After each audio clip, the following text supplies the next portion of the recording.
देखिए, निष्पक्ष चुनाव के लिए चुनाव आयोग का निष्पक्ष होना बेहद जरूरी है। और आज जो हालात बने हैं, कैथल के अंदर हमने परमिशन के लिए अप्लाई किया तो जवाब में न सिर्फ उस परमिशन को चुनाव आयोग के दफ्तर से रिजेक्ट कर दिया गया, बल्कि भद्दी गालियां उसमें लिख करके भेजी गई। अगर चुनाव आयोग के कार्यालय से हमारी पार्टी के प्रति ऐसी दुर्भावना नजर आती है तो फिर हम कैसे विश्वास करें कि चुनाव आयोग निष्पक्ष है। इस मामले में कड़ी से कड़ी कार्रवाई सीनियर अधिकारियों पर होनी चाहिए और ऐसी नजीर स्थापित की जानी चाहिए ताकि देश के लोगों में ये संदेश जाए कि चुनाव आयोग न्यूट्रल है, निष्पक्ष है। दिल्ली में भी हमने देखा कि जिस तरीके से आतिशी जी को जो चुनाव आयोग ने नोटिस भेजा, उस नोटिस के मेल पे आने से आधा घंटा पहले भारतीय जनता पार्टी के लोग मीडिया में खबरें चलवा रहे थे कि आतिशी जी को नोटिस भेज दिया गया। तो क्या चुनाव आयोग के दफ्तर में भारतीय जनता पार्टी के एजेंट, भारतीय जनता पार्टी के आईटी सेल के ट्रोल बैठ करके चुनाव आयोग के दफ्तर को चला रहे हैं? ये एक सवालिया निशान चुनाव आयोग के कामकाज करने के तरीके पर, चुनाव आयोग की मंशा पर और चुनाव आयोग की निष्पक्षता पर लगा है, जिसको दूर करना चुनाव आयोग का काम है। एक वियर्ड सा ये मैसेज दिया गया कि कुछ कर्मचारियों को हमने सस्पेंड कर दिया है क्योंकि वेबसाइट हैक हो गई थी।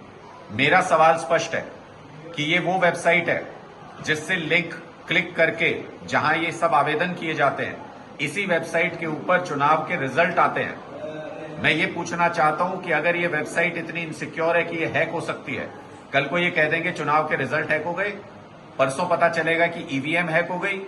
जो चुनाव आयोग ये दावा करता है कि उनकी ईवीएम को हैक नहीं किया जा सकता, उनकी वेबसाइट अगर इस तरीके से हैक होती है और कोई भी छोटा मोटा आदमी आईटी सेल का, बीजेपी का व्यक्ति अगर उसको हैक कर सकता है, तो चुनाव की निष्पक्षता पर, चुनाव की पारदर्शिता पर देश के लोग कैसे यकीन करें?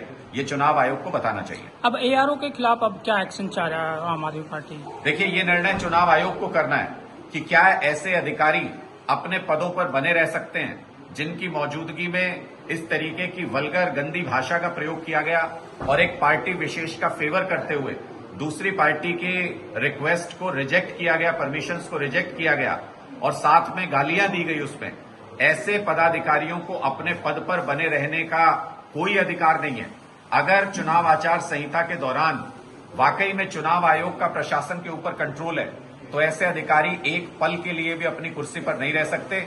और अगर चुनाव आयोग का कंट्रोल नहीं है और भारतीय जनता पार्टी जैसे ईडी और सीबीआई को चला रही है, वैसे ही अगर चुनाव आयोग के कार्यालयों को भी भारतीय जनता पार्टी चला रही है तो फिर उम्मीद करना बेकार है, तो फिर निष्पक्षता की उम्मीद करना बेकार है। सर, 5 कर्मचारी सस्पेंड कर दिए गए और एफआईआर के लिए भी एप्लीकेशन दे दी गई है। देखिए, पूरे देश के अंदर जब अलग अलग जगहों से इस तरीके के मैसेज मिल रहे हैं और इस तरीके की जानकारियां मिल रही हों, तो छोटे स्तर पर कुछ कर्मचारियों को सस्पेंड करके उनके ऊपर कार्रवाई करके उनके ऊपर पूरी बात को टाल देना, मुझे लगता है इस समस्या से मुंह मोड़ना, इसको हम कह सकते हैं।